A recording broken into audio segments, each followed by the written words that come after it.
Hello everyone, welcome back to my YouTube channel वांगशियान in emotions. I hope आप सब अच्छे हैं। अच्छे नहीं तो हो जाओ यार। सो गाइस, मुझे कुछ कहना है। इस स्टोरी पे रिस्पांस बहुत बेकार है। स्टार्टिंग के 2 एपिसोड्स मैंने अपलोड कर दिए हैं, पर रिस्पांस जो है ना बहुत बुरा है। बट मैं उम्मीद करती हूँ ये रिस्पांस समय के साथ में अच्छा होता जाएगा, क्योंकि मुझे पता है आप लोगों को ये स्टोरी पसंद आ रही है। आपके कमेंट्स ने मुझे बताया है, आप लोगों ने इतने भर भर के कमेंट्स किए थे ना, मुझे बहुत अच्छा लगा। मैंने सारे कमेंट्स को रीड किया। किसी ने तो ये तक कह दिया कि मैंने उसके दिमाग का आइडिया निकाल लिया है। भाई ऐसा कुछ नहीं है, ये स्टोरी मेरी ओरिजिनल आइडिया है, तो प्लीज़ ऐसा कुछ मत सोचना। एंड हम ज़्यादा बातें नहीं करेंगे, आज की स्टोरी को स्टार्ट करेंगे। बस इतना कहना चाहूँगी कि thank you so much for your love and support. And मैं उम्मीद करती हूँ कि आप सब मेरे साथ यूँ ही बने रहेंगे। और अब फाइनली आगे बढ़ते हैं। लास्ट एपिसोड हमने देखा था कि कैसे वांग जियोविंग की एकदम कराटे वाली फाइट होती है, और उस स्वेट फाइट में कोई भी नहीं जीतता। जो वहाँ का लान क्लान का गुरु था, उसने ये कह दिया कि इसे विड्रॉ कर देते हैं, इसको ड्रॉ कर देते हैं, क्योंकि कोई भी नहीं जीता है। और उन दोनों को अलग कर दिया गया। दोनों ही पसीने से भीगे हुए थे, कुछ चोट भी लग चुकी थी, और दोनों के कपड़े भी थोड़े थोड़े फट चुके थे। विंग जो अब अपने cousin brother I mean Jiang Cheng और सिस्टर के साथ में था, वो लोग अब एक नदी के किनारे बैठे हुए थे। इस बार थोड़ा अलग था। जिस तरह से हमने पहले अंटिल में देखा था कि कैसे वी इंग, जियांग चेंग और नी हुसैन पीछे के रास्ते पर्वत के पीछे मछली पकड़ने के लिए आए थे, बिल्कुल वैसा ही है। यहाँ जियांग चेंग भी है और नी हुसैन भी है, विंग भी है, पर उनके साथ में 2 और लोग भी हैं, जिनमें से एक है जियांग यानली और दूसरा है शूशे। ये 5 लोग यहाँ पर मछलियाँ पकड़ रहे हैं। शूशे जिसने विंग की तरफ देखा और कहा, वी वुशान, तुम्हें नहीं लगता है तुम यहाँ पर गुसू के रूल्स को तोड़ रहे हो? यहाँ जानवरों को नुकसान पहुँचाना मना है। अगर गुरुजी लान ने देख लिया तो हम सबको सज़ा मिलेगी, और मैं नहीं चाहता कि मैं वांग जी के सामने सज़ा लूँ। विंग जिसने मुँह बनाते हुए कहा, मैं जब से आया हूँ तुम बस उसी का नाम लिए जा रहे हो। हाँ, तुमने खुद कहा कि उससे दूर रहूं, उससे बात ना करूं, एंड वो इतना खास नहीं है, लेकिन तुम उसका ही नाम लिए जा रहे हो। चाहते क्या हो आखिर? शूशे जिसने थोड़ा हेजिटेट करते हुए कहा, कुछ भी तो नहीं चाहता। मैं क्या चाहूँगा? मैंने कुछ नहीं कहा। जियांग चेंग जिसने बीच में ही टपकते हुए कहा, विंग, तुम्हें पता है यहाँ पर किसी की बुराई करना मना है, पर ये देखो, ये लान क्लान से है। गुस्से से होने के बावजूद भी ये खुद ही वहाँ के रूल तोड़ रहा है, और हमसे रूल तोड़ने के लिए मना कर रहा है। ऐसा बोलकर जियांग चेंग जिसने बस हंसा और विंग को हैरान कर दिया। विंग ने कहा, सिजिए, आपने देखा चेंग को? वो हंसा। चेंग जिसकी हंसी तुरंत गायब हो गई, वो विंग के पीछे पड़ गया। उसने कहा, जे मैं इसको सच में जान से मार दूंगा, मैं आज से जिंदा नहीं छोड़ूंगा। इसके बाद वो दोनों की पकड़म पढ़ाई चालू हो गई। जियांग चेंग विंग के पीछे भाग रहा था गुस्से में, और विंग जियांग चेंग को चिढ़ा रहा था। जब जियांग चेंग ने विंग को पकड़ लिया तो उसे सच में उसे गले से पकड़ा और उसे जोर जोर से झंझोड़ने लगा, इतनी जोर जोर से कि विंग ने कहा, आ जे मुझे सच में बहुत ज़्यादा लग रहा है। से जे जिन्होंने बीच बचाव किया और उन दोनों को अलग किया। से जे ने आचिंग को डांटते हुए कहा, आचिंग, तुम्हें वुशियान को ऐसा नहीं करना चाहिए। आचिंग जिसने मुंह बनाते हुए कहा, आप लोग हमेशा यही करते हो बाबा, और आप हमेशा इस बेवकूफ़ी साइड लेते हो। मेरे साथ तो कोई होता ही नहीं है। हाँ, मुझे लगता है कभी कभी आप लोग मुझे कहीं बाहर से लेकर आए थे। विंग जिसने कहा, लगता तो यही है। जियांग चेंग जो फिर से विंग के पीछे पड़ गया था, और वो दोनों भागने लगे थे। गुस्से के रूल्स को वो दो तोड़ रहे थे। विंग जो भागते भागते किसी से टकरा गया। जैसे ही वो टकराया, विंग गिरने वाला था, पर जियांग चेंग ने उसे पकड़ लिया। चेंग जिसने सामने देखा और वो अपनी जगह पर जम गया। ये लान वांगजी था, जो वहाँ पर अपने एक्सप्रेशनलेस फेस के साथ में खड़ा हुआ था। विंग जो खुद भी अपनी आंखें खोलकर वांगजी को देख रहा था, उसने वांगजी को देखा और मुस्कुराते हुए कहा, लाना कोंगसा, आप यहाँ? क्या आप भी यहाँ मछली पकड़ने आए हैं? अगर आप चाहें तो हमारे साथ मछली पकड़ सकते हैं। वांग जी जिसने विंग को बस घूर कर देखा, और वो पीछे की तरफ देखने लगा जहाँ पर शूशे था। शूशे हड़बड़ा गया, वो तुरंत वहाँ आया। उसने कहा, मैं बस इन्हें देख रहा था, ये लोग रूल ना तोड़े। ये लोग यहाँ मछली पकड़ने आए थे, मैं बस गुरुजी लान के पास जा ही रहा था इनके शिकायत करने के लिए। वांग जी जिसने शूशे को बस एक नज़र देखा, फिर उसने विंग और बाकी सबकी तरफ देखा और कहा, गुस्सू में मछली पकड़ना मना है, किसी बेजान जानवर को नुकसान पहुंचाना मना है। दौड़ना मना है, तेज हंसना मना है, शोर करना मना है। वांग जी ने सारे रूल्स गिनवा दिए थे। विंग बस मुंह बना रहा था। क्या जहाँ सांस लेना भी मना है? विंग जिसने अपने मन में कहा। जियांग चेंग जिसने विंग का हाथ पकड़ लिया। उसे था कि अब पता नहीं क्या होगा, इसने उन सबको फंसवा दिया है। वांग जी जिसने सबको कहा कि उसका पीछा करे। वांग जी सबको लेकर के गुरु जुलान के पास पहुंचा। वहां जाकर उसने सब के सामने ये कहा कि ये 500 लोग मछली पकड़ने के लिए पर्वत के पीछे गए थे। गुरु जुलान जिन्होंने शुशे को उनके साथ देखा और उन्हें बहुत गुस्सा आई। उन्हें विंग के ऊपर भी बहुत गुस्सा आई। उन्होंने विंग के बारे में बहुत कुछ सुन रखा है पहले से कि विंग कितना ज़्यादा शरारती इंसान है और वो अपने आसपास के लोगों को बिगाड़ देता है। कहीं कोई भी नियम नहीं मानता है, नियमों का उल्लंघन करता है, अपनी मन मर्जी चलाता है। आज गुरु जुलान ने ये देख भी लिया। उन्होंने उन 5 लोगों को सज़ा दी कि लाइब्रेरी प्रबंधन में जा करके उन लोगों को रूल्स को 100 टाइम्स कॉपी करना है। हर एक व्यक्ति को 100 टाइम्स कॉपी करना है। जियांग चेंग जो विंग को पीट रहा था बाहर ले जाकर कि उसकी वजह से उन्हें सज़ा मिल गई है। शुशे जैसे बहुत गुस्सा आ रहा था वांग जी के ऊपर। ये सब वांग जी है, वांग जी ने किया है। वांग जी चाहता तो किसी को कुछ ना बताता, लेकिन वांग जी ने ऐसा नहीं किया, उन्हें फंसवाया। वांग जी तो चाहता ही है कि शुशे का नाक डूब जाए, शुशे नीचे रहे, उससे कभी ऊपर ना निकले। नी हुसैन जो डरा हुआ था उसने कहा, अगर मेरे भाई को पता चला तो मुझे सच में बहुत बुरे तरह से पीटेगा। वी भाई, तुमने तो मुझे फंसवा दिया। वी इंग्जिस ने कहा, नी हुसैन ऐसा कुछ नहीं होगा, और रही बात रूल्स को कॉपी करने की तो हम लोग जल्दी जल्दी कर देंगे। वैसे भी कौन उस जगह पर बैठे रह सकता है एक जगह पर। हाँ, मेरी बस की बात नहीं है। वैसे एक बात ज़रूर है, हम लोग लाइब्रेरी में जा सकते हैं और वहाँ पर अच्छी अच्छी किताबें पढ़ सकते हैं। हाँ हुसैन जिसने विंग की तरफ देखा और कुछ समझने की कोशिश की, फिर उसने कहा, वी भाई मुझे ऐसा क्यों लगता है कि आप कुछ अलग बात करना चाहते हो। विंग जिसने कहा, हुसैन तुम समझ नहीं रहे हो कि मैं किस बारे में बात कर रहा हूँ। हुसैन जिसने एक तिरछी स्माइल की और कहा, शायद मैं समझ गया हूँ। ये बोलकर वो दोनों आगे बढ़ गए और जियांग चेंग अपनी आई रोल करने लगा कि इन दोनों का कुछ नहीं हो सकता, स्पेशली विंग का कुछ नहीं हो सकता। विंग अभी भी नहीं मानेगा। विंग को पीछे से जियांग चेंग ने कहा, तुम कोई मुसीबत में मत पड़ जाना, हमारे जियांग क्लैन का नाम बोल दो कहीं। यान ली जिसने जियांग चेंग को पकड़ा और कहा, चेंग ऐसा नहीं बोलते हैं, आशियान अभी मासूम है, वो चीज़ें नहीं समझता है, वो दिल का बहुत अच्छा है पर वो नादानियाँ कर देता है। चेंग जिसने मुंह बनाते हुए कहा, वो बड़ा हो चुका है जे, वो मुझसे बड़ा है, तब भी उसके अंदर इतनी सी अकल नहीं है कि कहाँ कैसे बर्ताव किया जाता है। इसने पहले दिन ही हमारी नाक कटवा दी है। आज हमारा क्लास का पहला दिन था, इसने देखो क्या कर दिया है। जान ली जो बस मुस्कुरा रही थी।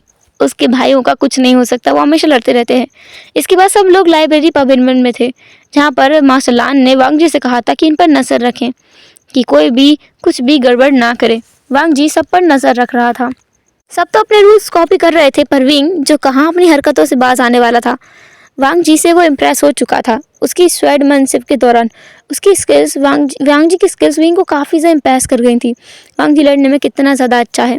विंग जो वांग जी के पास आता है, उसके पास बैठकर वो कहता है, लाया गोंगसा, आपको नहीं लगता है कि आप मेरे साथ कुछ ज़्यादा हार्श हैं? ऐसा बोलते हुए वो वहाँ पर लखी हुई इंक को वांग जी के लिए घोर रहा था। वांग जी ने विंग की तरफ नहीं देखा, उसने कुछ भी जवाब नहीं दिया। विंग वांग जी को अनडिम्ड की तरह ही इरिटेट करने लगा, उससे काफ़ी सारे सवाल पूछने लगा और उससे कहने लगा कि उसे नहीं पता था कि ये गुसु में रूल है। अगर उसे पता होता तो वो बिल्कुल भी ये सब नहीं करता, वो मछली पकड़ने नहीं जाता। विंग जो अपने मन में बोल रहा था, वो दिन के समय मछली पकड़ने नहीं जाता, बल्कि रात में सबको लेकर जाता। अपने मन में ये सोचते हुए विंग मुस्कुरा रहा था। वांग जी अभी भी विंग से कुछ नहीं कह रहा था। विंग जिसे इरिटेशन महसूस हो रही थी, तो विंग वांग जी को अलग अलग नामों से बुलाने लगा। वांग जी के बारे में उसने बहुत कुछ जाना है शुशे से। शुशे ने वांग जी के अलग अलग नामों के बारे में भी विंग को बताया, तो विंग उन नामों से वांग जी को बुलाने लगा, लाना गोंगसा, हंगुन सुन, लंचा। अब वांग जी इसने विंग की तरफ देखा घूर कर। विंग जिसने कहा, आप मेरी तरफ देख ही नहीं रहे थे, इसलिए मैंने ऐसा कहा। मेरा आपको आपके विचारों को ठेस पहुंचाने का कोई इरादा नहीं था। वांग जी जिसने कहा, रूल्स को कॉपी करो। विंग जो बस वहीं पर भौचक्का रह गया। इस इंसान ने कुछ शब्द बोले, वो भी इतने हार्श वे में। विंग को अच्छा नहीं लगा। विंग फिर भी वहीं बैठ गया और वो वहाँ पर ड्राइंग करने लगा। बैठे बैठे उसने वांग जी का पोर्ट्रेट बनाया और उसकी तरफ बढ़ाते हुए कहा, हो गया। वांग जी जिसने उसे उठाकर देखा और उसके दिमाग में सबसे पहले ये आया कि ये इंसान क्या अभी तक रूल्स को नहीं कॉपी कर रहा था। वांग जी ने उसे वहीं रख दिया। विंग जिस ने उसे धीरे से खींचा और उसमें कुछ छेड़खानी की। इसके बाद वांग जी के सामने उसने फिर से रखा और कहा, अब हो गया। वांग जी जिसने एक नज़र उस पर की। विंग ने वांग जी के बालों में एक फ्लावर ड्रॉ किया था। वांग जी को इसका मतलब पता है। इसका मतलब ये होता है कि आप जब किसी को पसंद करते हो तब आप उसको फ्लावर से रिलेटेड कुछ चीज़ देते हो, फ्लावर देते हो या फिर फ्लावर का पोर्ट्रेट देते हो। शायद विंग को ये बात नहीं पता है, इसलिए वांग जी को और ज़्यादा गुस्सा आ गया। वांग जी जिसने उस पत्र को वहीं रखा और कहा, बकवास। विंग जिसने हार नहीं मानी। अब उसने कुछ और ड्रॉ किया और वांग जी की तरफ बढ़ाया। उसने कहा, शायद ये आपको पसंद है। वांग जी जिसने उसकी तरफ देखा और देखकर वो बस थोड़ा देखते रह गया। वहाँ पर एक चित्र बनाया गया था जिसे वांग जी समझ नहीं पा रहा था। ये चित्र बहुत अजीब है और बहुत अलग है। ये समझ में नहीं आ रहा है उसमें क्या बनाया गया है। वांग जी नहीं समझ पा रहा है, पर वांग जी जिसने बस उस पर एक नज़र डाली और फिर से अपने काम करने लगा और विंग को इंस्ट्रक्शन दिए कि वो जाकर अपने रूल्स को कॉपी करे। विंग जो अपनी जगह पर जाकर बैठ गया और रूल्स को कॉपी करने लगा। बहुत जल्द ही विंग ने रूल्स को कॉपी कर लिया और वांग जी के सामने लाते हुए कहा, हो गया, मैंने 1000 टाइम रूल्स को कॉपी किया है, अब मैं इसमें कल से नहीं आऊँगा। वांग जी ने रूल्स की तरफ देखा। उसने हैंडराइटिंग देखी विंग की। विंग की हैंडराइटिंग वाकई में काबिल तारीफ है, काफ़ी सुंदर दिख रही है उसकी हैंडराइटिंग। जियांग चेंग जो बस विंग को देख रहा था घूर घूर कर, इसने इतनी जल्दी रूल्स को कॉपी कर लिया। जियांग चेंग जो खुद भी जल्दबाजी में रूल्स को कॉपी करने लगा। वो बस विंग को कोई और गलत हरकत करने से रोकना चाहता है। वो चाहता है कि ये मूर्ख इंसान कुछ और काम ना कर दे जिससे उन्हें फिर से कोई सज़ा मिल जाए। यान लीस ने विंग को देखा और उसकी तरफ बस मुस्कुराया। उसे गर्व है अपने भाई पर, हमेशा उसे गर्व होता है। इसके बाद जियांग चेंग जिसने खुद भी जल्दी रूल्स को कॉपी किया और वहीं पटक कर वो भाग गया। विंग तो पहले ही जा चुका था। न्यू हुसैन बेचारा वहाँ बैठा हुआ था और वो बोर हो रहा था। उससे रूल्स कॉपी हो ही नहीं रहे थे। न्यू हुसैन जो यान ली के पास बैठा हुआ था। यान ली न्यू हुसैन को समझा रही थी कि उसे कैसे कैसे रूल्स को कॉपी करना है और वांग जी अपनी जगह पर बैठा हुआ था, बस उनकी बातें सुन रहा था। दूसरी तरफ जियांग चेंग जो कि भागते हुए विंग को ढूंढ रहा था, तब वो किसी से टकराता है। वो की वैन चिंग थी। वैन किंग को देखकर जो जियांग चेंग है उसने उसे बो किया और उसे प्रणाम किया। वैन चिंग जिसने खुद भी उसकी ग्रीटिंग को एक्सेप्ट किया और उसे ग्रीट किया। जियांग चेंग जिसने पूछा, मिस वैन आप कहाँ जा रही हैं? क्या आपने मेरे भाई बुशियान को देखा है? मिस वैन जिन्होंने कहा, नहीं। ऐसा बोलकर वैन किंग जाने लगी। जियांग चेंग जो पीछे मुड़कर आता है और बोलता है, आप कहाँ जा रही हैं? वैन किंग जिसने कोई भी जवाब नहीं दिया। उसने बस एक पल जियांग चेंग की तरफ देखा और वो फिर से चलकर जाने लगी। जियांग चेंग जिसने फिर से उसके सामने आते हुए कहा, आपने बताया नहीं आप कहाँ जा रही हैं? वैन किंग जिस चिढ़ गई। उसने कहा, आपसे मतलब? राजकुमार, अच्छा यही होगा कि आप मुझसे दूर रहें। ऐसा बोलकर वैन किंग जो कि वहाँ से चली जाती है। जियांग चेंग जो बस वहाँ पर खड़ा रह गया। इसका क्या मतलब हुआ? खैर जियांग चेंग जिसने अपने कंधे उड़ाए और वो खुद भी विंग को ढूंढने लगा। विंग को काफ़ी देर तक ढूंढने के बाद भी जब जियांग चेंग को विंग नहीं मिला तो वो थक हार कर अपने रूम में वापस चला गया। क्योंकि दोपहर से शाम हो गई है, तब से जियांग चेंग विंग को ढूंढ रहा है पर विंग मिल ही नहीं रहा है। उस तरफ विंग जो कि अपने रूम में था, उसके सामने एक और व्यक्ति खड़ा हुआ है और वो वहाँ पर चक्कर काट रहा है और विंग को बहुत बुरी तरीके से घूर रहा है। विंग जिसने अपने पैर पर पैर रखते हुए और उसे हिलाते हुए पीछे की तरफ झुकते हुए अपने बेड पर कहा, ओफो क्या बात है, तुम इतना ज़्यादा सस्पिशियस क्यों हो रहे हो? मुझे समझ नहीं आ रहा है। सामने वाले इंसान ने बहुत ही बुरे लिहाजे में कहा, तुम्हें पता है आज तुमने क्या किया है? मुझे सच में समझ नहीं आता कि तुम कर क्या रहे हो। मैंने तुमसे कहा था कि तुम्हें उसे हराना है, पर तुमने उसे नहीं हराया। क्यों नहीं हराया? विंग जिसने कहा, मैंने कहा तो मैंने पूरी कोशिश की उसे हराने की, पर उसकी स्किल्स वाकई काबिल तारीफ़ हैं। उसकी स्किल्स बहुत ज़्यादा अच्छी हैं। वो लड़ता बहुत अच्छा है। तुमने जैसा कि कहा था वो बहुत अच्छा लड़ता है। सामने वाले इंसान ने कहा, तो मैंने कहा नहीं था कि कुछ करना, कुछ भी करना, पर मैं उसे ह्यूमिलेट होते हुए देखना चाहता हूँ। मैं चाहता हूँ कि लोग उसकी बेइज्जती करें। गुरु जलान को उस पर बहुत ज़्यादा भरोसा है। मैं चाहता हूँ कि एक बार तो उस पर डांट पड़े ताकि मेरे दिल को सुकून मिले। विंग जिसने उठते हुए कहा, हाँ तुम्हारे दिल को सुकून मिल जाएगा एक दिन। खैर अभी मुझे लगता है कि तुम्हें जाना चाहिए। हो सकता है मेरा भाई यहाँ कभी भी आता हो और अगर उसने तुम्हें यहाँ देख लिया तो वो हम पर शक करेगा। वो सामने वाले इंसान ने कहा, ठीक है मैं जा रहा हूँ, लेकिन तुम याद रखना वांग जी के ज़्यादा करीब मत जाना, वो बिल्कुल भी अच्छा इंसान नहीं है। वो हमारे लिए बिल्कुल ठीक नहीं है, समझ आया? विंग जिसने हाँ में अपना सिर हिलाया और कहा समझ गया, बिल्कुल समझ गया। अब तुम जाओगे? वो इंसान जाने वाला था, लेकिन पीछे मुड़ते हुए उसने कहा, तुमने वैसे आज उसे क्या दिया था? मैंने देखा वहाँ। तुम भूल गए हो कि मैं भी वहाँ लाइब्रेरी में था, मुझे भी तुम्हारे साथ सज़ा मिली थी। मैं भी वहाँ था, मैंने देखा तुमने उसे कुछ दिया था। क्या दिया था? तुम क्या बात कर रहे थे? विंग्स ने कहा, मैं बस उसे अपने ऊपर भरोसा दिलाना चाहता हूँ, बस यही कर रहा था। उस इंसान ने कहा, इसकी ज़रूरत नहीं है, तुम्हें उसे भरोसा दिलाने की, उसके करीब जाने की, उससे बात करने की ज़रूरत नहीं है। वो भरोसे के लायक इंसान नहीं है, वो बस घमंड दिखाता है। देखा नहीं कितना घमंडी है? तुमने उसे इतना कुछ कहा पर उसने तुम्हें बिल्कुल जवाब नहीं दिया, बिल्कुल बात नहीं करता है, बहुत घमंड है उसके अंदर। उस घमंड को तोड़ना बहुत ज़रूरी है। विंग जिसने बस अपना सर हाँ में ला दिया, ठीक है मैं समझ गया। इसके बाद वो इंसान वहाँ से चला जाता है। जियांग चेंग जिसने उस इंसान को जाते हुए देखा और वो तुरंत विंग के रूम में आया। उसने कहा, ये सुशी हमारे तुम्हारे कमरे में क्या कर रहा था? विंग जिसने कहा, बात करने आया था। तुम तो ऐसे चिंता कर रहे हो जैसे कि वो कोई भूत हो या फिर कोई बुरा इंसान हो। वो भी हमारा दोस्त है जियांग चेंग। जियांग चेंग जिसने कहा, हाँ, विंग तुम्हें नहीं लगता है कि तुम्हें दोस्ती करते हुए थोड़ा ध्यान रखना चाहिए? विंग जिसने अपनी आईब्रो को उठाते हुए कहा, और तुम्हें ऐसा क्यों लगता है कि वो गलत है या फिर बुरा इंसान है? जियांग चेंग जिसने कुछ नहीं कहा, वो क्या बोल सकता है अब? जियांग चेंग जिसने बस विंग के पास आते हुए कहा, मैं बस तुम्हें आगाह कर रहा हूँ कि हर किसी पर भरोसा नहीं किया जाता है, हर किसी पर तुम रिलाई नहीं कर सकते हो मेरी तरह, जैसे तुम मुझ पर भरोसा करते हो। मैं तो कहूँगा तुम्हें मुझ पर भी भरोसा नहीं करना चाहिए, तुम्हें एक बार सबको जान लेना चाहिए विंग। विंग जिसने जियांग चेंग की ये बात सुनी और उसे थोड़ा सस्पिशियस लगा। जियांग चेंग की तरफ विंग ने देखा और कहा, तुम तो ऐसे बात कर रहे हो जैसे कि तुमने भविष्य देख रखा हो। जियांग चेंग का फेस पीला पड़ गया। उसने कहा, क्या बात कर रहे हो विंग? मैं भविष्य कैसे देख सकता हूँ? तुम तो ऐसे बात कर रहे हो जैसे मैं भविष्य से ही आया हूँ। खैर तुम आराम करो, मैं चलता हूँ। विंग जिसने जियांग चेंग को जाते हुए देखा। जियांग चेंग का बिहेवियर बहुत बदला हुआ है। आजकल वो विंग से बहुत कम लड़ता है और विंग की कुछ ज़्यादा परवाह करता है। विंग को ये सस्पिशियस लग रहा है, बहुत ज़्यादा सस्पिशियस। उसे शक हो रहा है किसी चीज़ के बारे में। विंग जिसने फिर जियांग चेंग को जाने दिया, उसके दिमाग में था कि आज कितना कुछ हो गया ना उसके साथ। सुबह वो शूशे से मिला था। शूशे जिससे मिलते ही उसने वांग जी के बारे में विंग को बहुत गलत गलत चीज़ें बताई। विंग जिसने बस हाँ में अपना सिर हिलाया था। शूशे जिसने विंग से कहा था कि उसे वांग जी को सबके सामने डुएल के लिए चैलेंज करना चाहिए। डुएल करते हुए विंग को वांग जी को हराना है, कैसे भी करके, ट्रिक्स खेलकर ही क्यों ना सही, पर वांग जी को हराना है। शूशे दूर खड़ा होकर के ये देख रहा था। विंग जिसने वांग जी को हराने की पूरी कोशिश की पर उसने चीटिंग नहीं की। यही एक रीज़न था कि वांग जी नहीं हारा। वांग जी स्किल्स विंग की स्किल्स के बिल्कुल बराबर की हैं। दूसरा हम वांग जी का सीन देखते हैं जो अभी जिंगशी में है। सबकी सज़ा पूरी हो चुकी है और वांग जी जिंगशी में है। जिंगशी में जाकर वो उस एक चित्र को देख रहा है जो विंग ने उसे दोपहर में दिया था।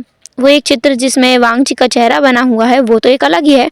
दूसरा जो वांग जी को समझ नहीं आया, वैसे लगता है ये चित्र एक बार में बहुत सारी बातें बताना चाहता हूँ, पर इसकी भाषा बहुत ज़्यादा कठिन हो जिसे वांग जी समझ नहीं पा रहा है।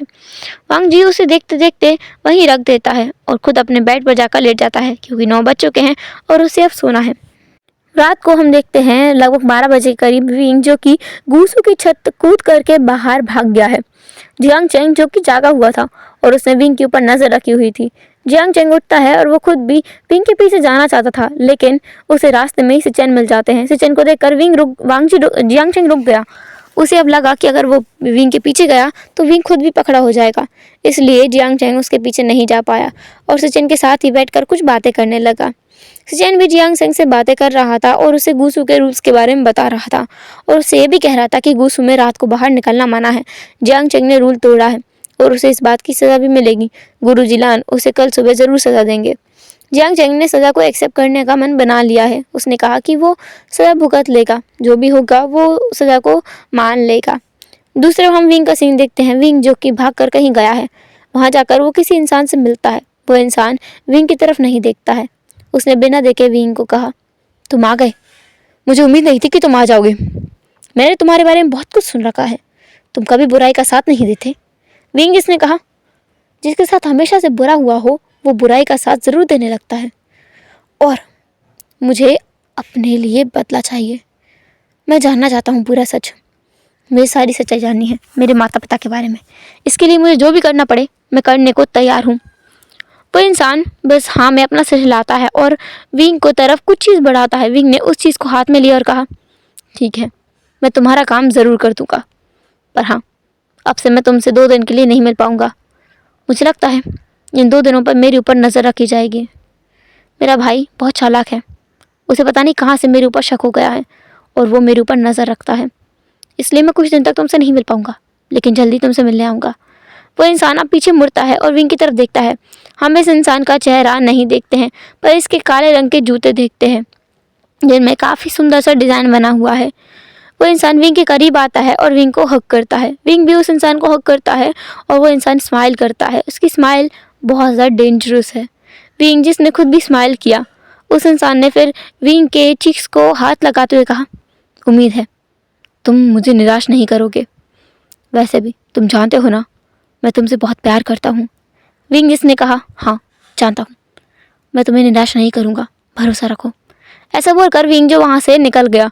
वो इंसान विंग के जाने के बाद खुद भी वहाँ से निकल जाता है।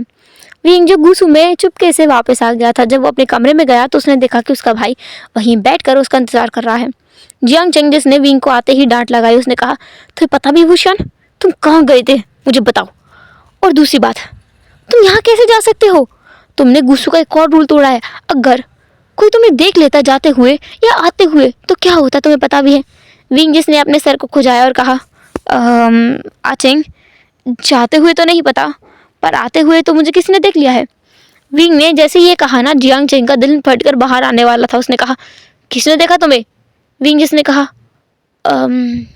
राजकुमार लान ने। जियांग चेंग जिसने कहा, कौन से लान ने? क्या क्या लान से चैन ने? क्या उन्होंने तुम्हें देखा है? क्या राजकुमार लान ने तुम्हें देख लिया है? विंग जिसने कहा, हाँ, राजकुमार लांस जैन ने देखा है। उन्होंने कहा कि सुबह मुझे सज़ा मिलेगी इस चीज़ के लिए। खैर, अभी मैं थक गया हूँ, सुबह की बात सुबह देखेंगे। तुम जाओ ना, मैं बस एम्प्रेस स्माइल पीने के लिए गया था। तुम्हें पता है गुसू की शराब का कहना ही क्या है। हाँ, कितनी कितनी टेस्टी होती है वो, कितनी स्वादिष्ट होती है। मैं तुम्हारे लिए भी एक जार लेकर आया हूँ। विंग जिसने अपने रोब से एक जार निकाला और जियांग चेंग के हाथ पर रख दिया। जियांग चेंग जिसने विंग की तरफ घूर कर देखा, लेकिन उससे फिर कुछ नहीं कहा। उसने कहा, ध्यान रखना, अगली बार से मत जाना, जाना हो तो मुझे बता कर जाना। विंग जिसने कहा, ठीक है ठीक है ठीक है, मैं समझ गया, अब तुम जाओगे यहाँ से, मुझे आराम करना है। जियांग चेंग वहाँ से चला गया। विंग को अब अपनी सोच पर यकीन हो गया है। वो जो सोच रहा है वो शायद सच है, क्योंकि जियांग चेंग का बिहेवियर बहुत ज़्यादा उल्टा पुल्टा है। अभी तक तो जियांग चेंग उसकी टांगें तोड़ देता बाहर जाने के लिए। जियांग चेंग पहली बात उस पर नजर रख रहा है और अभी उसे बस डांट कर निकल गया है। उसके हाथ से एम्प्रेस स्माइल भी ली है और जैसे कि कुछ ना हुआ हो ऐसे बिहेव करते हुए निकल गया है। विंग को यकीन हो गया है जो वो सोच रहा है वो बिल्कुल सच है। ऐसा सोचते हुए विंग बस अपने बेड पर गिर गया। अपनी आंखें बंद करके वो सोचने लगा कि पता नहीं क्या होने वाला है अब फ्यूचर में। फ्यूचर वैसा नहीं होगा जैसा होना चाहिए। उसे लगता है कुछ गड़बड़ हो जाएगी। उसे यकीन है कुछ ना कुछ तो गड़बड़ ज़रूर होगी। पर विंग जिसने अपने आप को तैयार किया हुआ है, कुछ भी क्यों ना हो जाए इस बार वो अपने लोगों के साथ में कुछ भी गलत नहीं होने देगा। विंग अपने मन में ये सोचता है और ठान लेता है। नेक्स्ट डे मॉर्निंग में जब वो लोग क्लास में पहुंचते हैं तो विंग देखता है कि काफ़ी सारे लोग वांग जी के रेपुटेशन के बारे में बातें कर रहे हैं। वो लोग बोल रहे हैं कि वांग जी जैसा दिखता है वैसा नहीं है, उसके बारे में काफ़ी मिस्टीरियस चीज़ें हैं। आज सुबह सुबह ही वो सेक्ट से बिना किसी को कुछ भी बताए निकल गया है। विंग जो हैरान था ये सोचकर कि वांग जी कहाँ निकल गया। खैर विंग जिस चीज़ को इग्नोर किया और वो शूशे के पास जाकर बैठ गया। शूशे जो विंग को अभी वांग जी के बारे में बोल रहा था वो कह रहा था, पता नहीं वो कहाँ गया है, आज तुम उसके साथ डुएल करते और उसे सच में सबक सिखा देते, पर वो भाग गया। भगोड़ा है विंग, देखो डर गया होगा तुमसे। विंग जिसने कहा, मैंने तो कहा ही था, मुझसे हर कोई डरता है। वांग जो शूशे है वो बस विंग को देख रहा था और जियांग चेंग जो इन दोनों को देख रहा था पीछे से। उसे बिल्कुल भी पसंद नहीं आया कि विंग किस तरीके से शूशे के पास जाके बैठ गया है और वो दोनों आपस में कुछ बातें कर रहे हैं। क्लास के दौरान विंग जो अटेंशन पे करने की पूरी कोशिश करता है लेकिन उसका अटेंशन नहीं हो पाता है। वो पूरी तरीके से ध्यान नहीं लगा पाता है गुरु जिलान की क्लास में। तभी उसे चिड़िया की आवाज़ आती है और वो अपने पास में देखता है जोनी हुसैन है, उसने अपने कपड़ों के अंदर एक छोटा सा पिंजरा पकड़ा हुआ है और उसमें एक चिड़िया है और जो कि चूचू कर रही है। विंग ने उसे देखा और वो हैरान हो गया क्योंकि ये चिड़िया उसे आज दिखाई दे रही है, तो पहले दिन दिखाई देनी चाहिए थी ना। खैर उसने बस हुसैन की तरफ देखा। हुसैन जो मुस्कुरा रहा था उसकी तरफ हाय कर रहा था। विंग ने भी उसकी तरफ देखा और हाय करके हुए बेव किया। शुशे जो न्यू हुसैन को देख रहा था, न्यू हुसैन कितना मासूम दिख रहा है। बाद में वो क्लास की अटेंशन नहीं दे पा रहा था, विंग भी नहीं दे पा रहा था। विंग जो कि इधर उधर डोलने लगा, इधर उधर देखने लगा और अपने पेपरमैन के साथ खेलने लगा। जब गुरुजी लान ने विंग को देखा तो उसे खड़ा कर दिया और उससे कुछ सवाल पूछे। उन सवालों का सही सही जवाब विंग ने दे दिया। आज वांग जी नहीं है, वरना गुरुजी लान विंग को नीचे दिखाने के लिए वांग जी से ज़रूर सवाल पूछते। शुशे जिसने बीच में खड़े होते हुए कहा, गुरुजी लान आप इससे वो सवाल क्यों नहीं पूछते। उसने एक सवाल बताया। जो मास्टर लांचरन है उन्होंने शुशे की तरफ देखा और उसे डांट लगाई कि कैसे वो बीच में उचक सकता है, कैसे वो बीच में बोल सकता है। उनकी मर्जी, वो जो चाहे वो सवाल पूछेंगे। पर उन्होंने वही सवाल विंग से किया और विंग ने जो अंतिम में उसने पहला आंसर दिया था, उसने वही आंसर दिया। वो सवाल थोड़ा सा अलग था, जैसा मिस्टर लान ने पिछली बार पूछा था उससे बिल्कुल अलग था कि आत्मा को मुक्त कैसे कराया जा सकता है। इसकी जगह उन्होंने पूछा था कि एक आत्मा किस तरीके से शांति पा सकती है। इसमें बहुत ज़्यादा डिफरेंस था। मुक्त कराया जा सकता है मतलब कोई और कराएगा, और शांति पा सकती इसका मतलब वो खुद से क्या करे जिससे उसे शांति मिल जाए। लेकिन विंग ने इस बार भी उसे वही जवाब दिया कि वो अपने आसपास की डार्क एनर्जी का इस्तेमाल कर सकती है और अपना बदला ले सकती है और फिर उसे शांति मिल जाएगी। गुरुजी लान ने विंग को सजा दी। उसे 1000 टाइम रूल्स को कॉपी करना था। विंग जो एकदम भौचक्का हो गया। 1000 टाइम्स, लिटरली 1000 टाइम्स। नहीं नहीं नहीं नहीं, वो मर जाएगा इस बार करते हुए। उसने कल कितनी मुश्किल से रूल्स को कॉपी किया था। विंग जो अब क्लास के बाद लाइब्रेरी में जाता है। लाइब्रेरी पवेलियन में इस बार सिचेन को रखा गया था क्योंकि वांग जी आज नहीं है। सिचेन जो विंग के साथ बैठा तो था और वो अपना काम कर रहा था, लेकिन विंग जी से बिल्कुल भी मज़ा नहीं आ रहा था। वो बोर हो रहा था। रूल्स को लिखते लिखते वो बार बार नीचे गिर रहा था क्योंकि उसे नींद भी आ रही थी। लान सिचेन जिन्होंने विंग की तरफ देखा और छोटी सी स्माइल की और कहा, चिल्डवी अगर आप आज नहीं कर सकते हैं तो हम कल से इसे कर लेंगे। आप आराम कर सकते हैं, पर याद रहे आपको रूल्स डबल टाइप करने हैं, डबल टाइम लिखने हैं, क्योंकि कल रात को आप गुस्सू से बाहर गए थे। मैंने शुशु को ये नहीं बताया, लेकिन आपको सज़ा ज़रूर मिलेगी। विंग जिसने कहा, राजकुमार लांसजन, क्या आप मुझे कोई और सज़ा नहीं दे सकते? रूल्स को कॉपी करना कितना बोरिंग काम है। लांसजन जिन्होंने मुस्कुराया और कहा, हमारे रूल्स की बेइज्जती करना भी एक रूल है, इस रूल के खिलाफ है। विंग जिसने तुरंत अपने मुंह पे हाथ रख लिया। फिर उसने कुछ देर बाद कहा, क्या गुस्सू में सांस लेना भी एक जुर्म है? हर एक चीज़ रूल के खिलाफ है। कौन सी चीज़ है जिसे हम खुलकर कर सकते हैं? सिजन जो बस मुस्कुराने लगे कि चिल्डवी का कुछ नहीं हो सकता। चिल्डवी को वो कुछ दिनों से नोटिस कर रहा है और जितनी ज़्यादा चुलबुले हैं, हंसमुख हैं, सबको अपने ऐसे स्माइल में उलझा कर रख लेते हैं। इन जैसे इंसान उसने आज तक नहीं देखा है। बहुत खुश मिजाज इंसान है। स्पेशली वांग जी से भी ये बात कर लेते हैं। हर कोई वांग जी से बात नहीं कर पाता है क्योंकि वांग जी रिस्पॉन्स नहीं करता है। खैर अभी के लिए सिचेन जो बस विंग को वहाँ से भेज देते हैं क्योंकि काफ़ी टाइम हो चुका था। दोपहर से शाम हो चुकी है, लेकिन विंग के अभी तक 500 रूल्स ही कॉपी हुए हैं। 500 रूल्स भी बकाया है। सिचेन तो ये देखकर भी हैरान है कि इन्होंने 500 रूल्स को कॉपी कैसे कर लिया, इतनी जल्दी कैसे कॉपी कर सकते हैं, जबकि इनकी हैंड राइटिंग भी काफ़ी ज़्यादा सुंदर है। दूसरी तरफ हम वांग जी का सीन देखते हैं। वांग जी जो कि एक जगह पर बैठा हुआ है। एक बूढ़ी दादी जो सामने बैठे हुए है और वो उस मैप को देख रही है। उस मैप को देखते देखते उसने वांग जी को कुछ बताया। वांग जी जो उस चीज़ को सुनता है और बोलता है, क्या आप इस बारे में पूरी तरह से सुनिश्चित हैं?